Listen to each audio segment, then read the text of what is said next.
벌써 1월이 마지막 날이고요. 이제 2월을 목전에 두고 있습니다. 2월에는요, 여러분들이 뭐 증시 관련된 캘린더를 보셨을지 모르겠지만 굉장히 많은 이벤트들이 예정되어 있습니다. 그중에서 가장 기대가 되는 혹은 걱정이 되는 부분이 FOMC 관련한 얘기고요. 경기에 대한 부분도 이때 언급이 될 텐데 어떻게 전망이 되게 될지 다양한 시장에 영향을 미치는 부분들에 대해서 오늘 이분 모시고 이야기 나눠봅니다. 서강대학교 경제대학원의 김영익 교수 함께합니다. 교수님 어서 오세요. 예, 네, 안녕하십니까. 반갑습니다. 예. 자, 오늘 이 시간에 이제 일단 FOMC 얘기를 안 할 수가 없습니다. 네. 우리 김영익 교수님께서 보시기에 이번에 예상대로 일단 25bp는 당연한 거고 예. 플러스 파월 의장이 과연 계속해서 이 예. 기조를 이어갈 것인지 여부가 중요할 것 같은데요. 뭐 0.25% 올릴 네. 거라는 거의 확실한 것 같고요. 그렇죠. 예, 문제는 이제 연준 발표문하고 그 다음에 파월 연준원장 기자간담회 내용인데요. 아마 저 물가가 아직도 상승률이 낮아지고 있습니다. 목표치 2%까지 높기 때문에 물가에 대해서는 조금 높다 이런 이야기를 할 것 같고요. 예, 그런데 경기에 대한 이야기도 할 것 같습니다. 그 FOMC 발표문 보면 최근에 금리를 그동안 인상했던 게 시차 효과로 실물 경제에 영향을 미칠 것이다.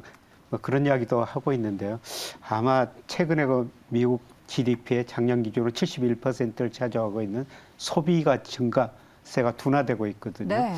아마 이 두 가지 이야기를 좀 같이 하면서 뭐 중립적으로 이야기할 것 같습니다. 네.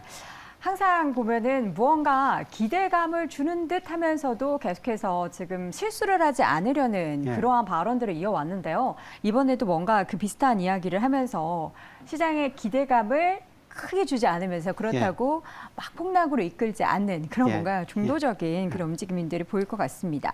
금리 인상에 대한 시나리오를 우리 김영익 교수님께서는 어떻게 좀 바라보고 계신지 궁금해요. 시장에서는 올해 금리 인상의 종료, 그 후에 피벗에 대한 기대감도 계속해서 나오고는 있는데 교수님은 어떻게 보십니까?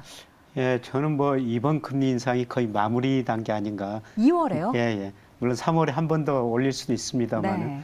뭐 2, 3월에 마무리될 거라고 보고 있습니다. 음. 예, 그리고 올 4분기에는 금리를 인하할 것이다. 예, 제가 그렇게 보는 거는 네. 뭐 제가 가지고 있는 모델로 미국 경제, 미국 물가 상승도 예상해 보고 있는데요. 예, 미국 그 PCE 물가 지수가 뭐 12월에는 거의 2%까지 떨어지고요. 네. 물론 근원 물가는 한 3% 안팎까지 비교적 조금 높은 수준 유지하고 네. 있습니다만은 물가가 높은 수준 유지하고 있고요. 중요한 거는 경제가 아마 2, 3분기 마이너스 성장할 것 같습니다. 그래서 물가 상승률은 낮아지고 경기 침체도 오고, 그리고 제가 뭐 테일러 준 책 이런 거로 추정해 보니까 아마 4분기 미국의 적정 금리는 한 2.9% 정도로 많이 낮아지거든요. 그래서 지금 많이 이번에 올리면 낮아지는 건데요? 4.75%인데 그만큼 경기가 위축되고 그 다음에 물가 상승률은 낮아질 거라는 겁니다. 그래서 제가 보는 이런 지표로 뭐 전망해 보면은 네. 저는 4분기에 미국이 금리를 인하할 수 있다 그렇게 보고 있습니다. 그러면 일단 그 기자관님 말씀해 주신 부분 중에서 경기 침체가 반드시 온다라고는 보시는데 경기 침체도 만약에 오더라도 이게 약한 혹은 아주 좀 강한 경기 침체 이 둘 중에서는 어느 쪽으로 좀 보십니까? 예, 저는 조금 강한 경기 침체라고 보고 있습니다. 우리나라도 미국도요? 예, 우선 우리나라는 작년과 4분기에 마이너스 성장했죠. 전분기 대비 0.4% 성장했는데요. 또 오늘 아침에도 산업활동 동향 보니까 네. 산업 생산이 12월에 1.6% 뭐 감소했고, 네. 그 다음에 경기 선행지수, 동행지수 모든 게 다 감소했거든요. 그리고 서비스업보다는 제조업이 나쁜데요. 우리 기업들이 아직 재고를 굉장히 높은 수준 보유하고 있어요. 네. 재고가 많다 보니까 가동률이 지금 70% 안팎으로 떨어졌죠. 기업들이 생산을 줄이고 있습니다. 그리고 미국도 아마 2분기, 3분기에는 소비가 감소하면서 마이너스 성장할 가능성이 높아 보입니다. 네. 지금까지는 소비가 많이 증가했는데요. 미국 가계 저축률이 작년에 3.3%거든요. 이게 어떤 수준이냐면은 2005년에 2.9%였었어요. 네. 2005년 이후 가계 저축률이 가장 낮은 수준입니다. 가계가 그동안 모아놨던 돈을 많이 써버리고 있다는 거죠.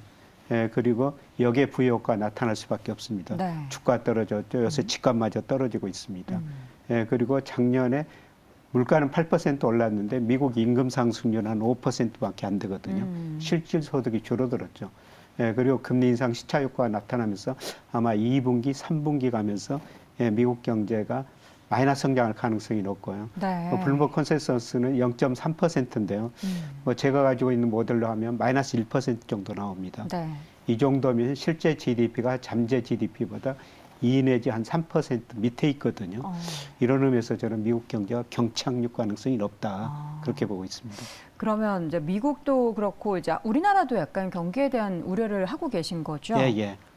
우리 경기도 작년 4분기에 마이너스 성장했으면 1분기에도 아마 마이너스 성장 가능성이 높습니다. 네. 우리 그 GDP를 구성하는 소비가 우리도 실질 소득 감소였고 역자산 효과가 나타나고 있죠. 예, 그 다음에 기업들이 대기업들이 940조 현금성 자산 가지고 있는 만큼 투자를 안 하고요. 예, 그리고 내일 또 1월 수출 발표가 되는데 네. 작년 10월부터 수출이 계속 감소하고 있거든요.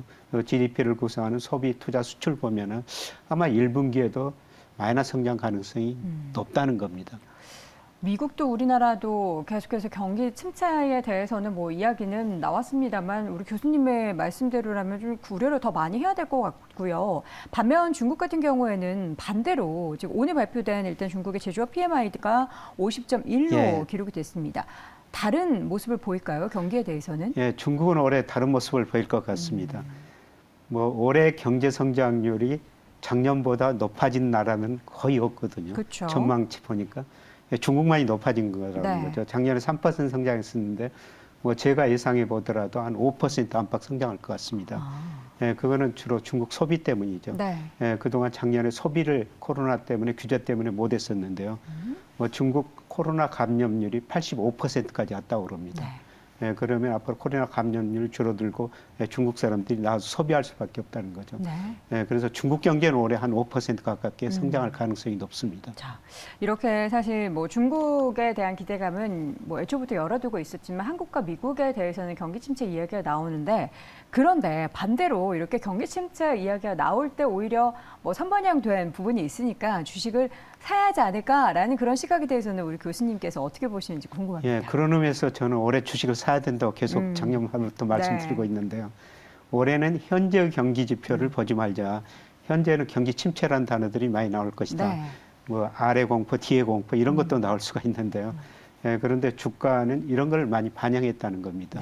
네. 예, 특히 그 주가에 거의 같이 움직이는 경기에 선행하는 선행지수 순환 변동치를 보자는 건데요. 우리 선행지수 순환 변동치가 2021년 통계청에서 발표한 겁니다. 6월을 정점으로 올 12월까지 오늘 발표된 거 보니까 오늘까지 많이 떨어졌거든요. 네. 예, 그런데 제가 예상해 보니까 올 3월 무렵에 저점이 나와요. 현재 경기는 나쁘지만 내년 경기는 서서히 좋아질 것이다. 그렇죠. 그래서 우리 코스피도 2021년 6월에 정점을 치고 최근까지 떨어졌는데요. 선행지수가 저점을 치면은 코스피도 같이 올 거라는 겁니다. 네. 그래서 올해는 현재 경제 지표는 오늘 산업활동 동향 나오고 GDP 나온 것처럼 굉장히 어두운 경제 지표가 나올 텐데 네. 그거는 현재 경제 지표고요. 미래 경기를 나타내는 선행지수 순환 변동치, 통계청 것 혹은 OECD에서 우리나라 선행지수 발표하는데요. 네. 이런 거를 보면은 내년은 경기가 좋아질 것이다. 이런 수치들이 나올 거라는 거죠. 네. 예. 그러면 주식시장은 내년을 반영하게 되는 거고요. 그렇죠.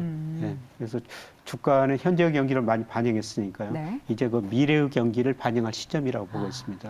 사실 올해 예. 경기는 안 좋아도 금융시장은 좋아질 것이다라는 이야기도 월가 쪽에서 많이 나왔거든요. 예. 그 부분을 함께 말씀해 주시는 거군요. 예, 그렇습니다. 현재의 경기는 나쁘지만은 네. 미래 경기. 예, 그런데 제가 올해 들어와서는 우리 주식을 비중을 늘리고 미국 주식 비중을 좀 낮추자 이런 말씀을 드리는 거거든요. 신흥국이 조금 더 좋을 예, 것이다. 그렇습니다. 올해 들어와서 지난주까지 코스피가 11% 올랐고 물론 나스닥도 그 정도 올랐습니다만 네. S&P 500이나 다우지수는 그보다 훨씬 못 미치고 있거든요. 예, 그 가장 중요한 이유는 우리 코스피가 가장 저평가되어 있다는 겁니다. 예를 들어서 명목 GDP로 우리 코스피 평가해 보면요. 2,500 수준에서도 아직도 20% 정도 저평가되어 있는데 네.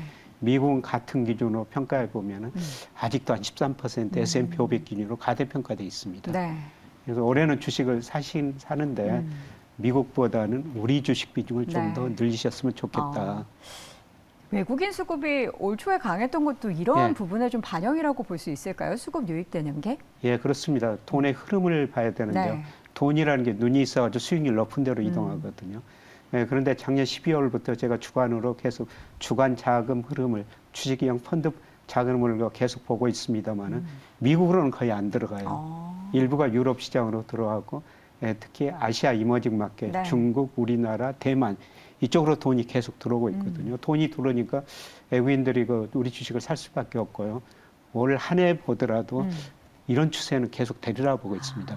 그래서 전반적으로 올해 그 1월까지 외국인이 참 주식을 6조 8천억 지난주까지 그렇게 많이 샀는데요. 네. 뭐 많이 사가지고 조금 뭐 추첨하겠습니다만은 연간 전체로 보면은 예, 저는 많이 살 거라고 보고 있습니다. 외국인 투자자들의 수급적인 부분도 뭐 단기적으로 오늘은 팔고는 있지만 기조적으로 계속해서 이어질 것이다라는 건데요. 그럼 한국 증시의 1월 효과가 반짝 일어나고 말 게 아니라 올해 내내 좀 긍정적인 움직임을 보시네요. 예, 저는 뭐 이미 저점은 쳤다고 보고 있어요. 그럼 상저가 이미 온 거다. 예, 작년 9월에 2,135까지 쳤는데 그거를 저점으로 해서 이제 상단 하단이 조금씩 높아지는 국면이다. 예, 이렇게 보고 있고요. 당장 그 1월에 많이 올랐으니까 이거 제목 아까 보니까 네. 2월 증시는 어떻게 될 것인가. 맞아요. 2월은 좀 조정이라고 보고 있습니다. 2월은 조금 쉬어갈 수 있을 것이다. 그런데 저는 3, 4, 5월 주식시장을 아주 낙관적으로 보고 있거든요. 아까 선행지수가 반등할 거라는 거죠. 네. 이런 지표가 나오면 심리도 많이 개선될 거라는 겁니다. 예, 그래서 2월은 뭐 조정 때 비중을 더 늘리는 시기다. 예, 이렇게 보고 있습니다. 어떻게 보면 사실 우리 김효익 교수님께서는 좀 보수적으로 시장을 그동안 바라보셨잖아요. 예. 근데 이렇게 긍정적으로 바라보신다라고 하고 좀 편안한 표정으로 말씀을 해주시니까 저 더 기대해도 됩니까? 예, 사실 저는 뭐 명목 GDP, 그다음에 네. 유동성, 그다음에 일평균 수출 금액 이런 거 가지고 주가를 평가했는데요. 네. 예, 제가 저 주식 비중 좀 줄이라고 말씀드릴 때는 가대평가됐었어요, 코스피가. 예, 그런데 그런 모든 경제 변수에서 예, 지금은 가소평가형이 들어섰으니까 예, 주식 비중 늘리십시오. 이런 말씀을 드립니다. 자, 그러면 이제 2월에는 조정은 보일 수 있겠지만 3, 4, 5월에 더 강한 시장에 대한 부분을 말씀해 주셨습니다. 그럼 우리 시장 이끌 만한 섹터는 강해지려면 일단 반도체가 움직여야 되는데 네. 어느 쪽 보십니까? 역시 외국인들이 우리 주식을 뭐를 사야 되냐. 네. 뭐 반도체 2차 전지, 뭐 시가총액 큰 종목이라고 보고 있거든요. 네. 올해는 저는 외국인은 사고 개인은 파는 장이라고 보고 있기 때문에 네. 외국인이 사는 종목이 오를 거라고 보고 있고요. 뭐 오늘 삼성전자 실적 발표하면서 또 1차 발표할 때마다 조금 더 영업이익이 더 낮아졌더라고요. 그래서 맞아요. 시장이 반응한 것 같습니다. 네. 삼성전자 주가도 선행지수 순환변동치하고 방향이 똑같거든요. 그게 2021년 6월 선행지수 순환변동에 정점 찍고 삼성전자가 떨어졌는데 그게 제가 예상하면 3월 무렵의 저점이라는 거죠. 그러면은 삼성전자 주가도 3, 4, 5 가면서 저는 많이 오를 거라고 보고 있습니다. 그리고 2차 전지는 큰 추세라고 보고 있고요. 네. 뭐 많이 올라가지고 때로는 조정 보이겠죠. 네. 이럴 때마다 올해는 비중을 꾸준히 늘려가는 시기라고 보고 있습니다. 알겠습니다. 2월에 말씀해 주신 대로 시장이 좀 쉬어간다면 또 우리 투자하시는 분들이 걱정하실 수 있으니까요. 2월에도 우리 교수님 바쁘시겠지만 한번 저희 증권광장 나와 주셔서 이야기 좀 해주시면 좋을 것 같습니다. 2월에 한 번 더 모시도록 하겠고요. 오늘 이 시간 서강대학교 경제학대학원의 김영익 교수님 함께했습니다. 고맙습니다. 네, 고맙습니다.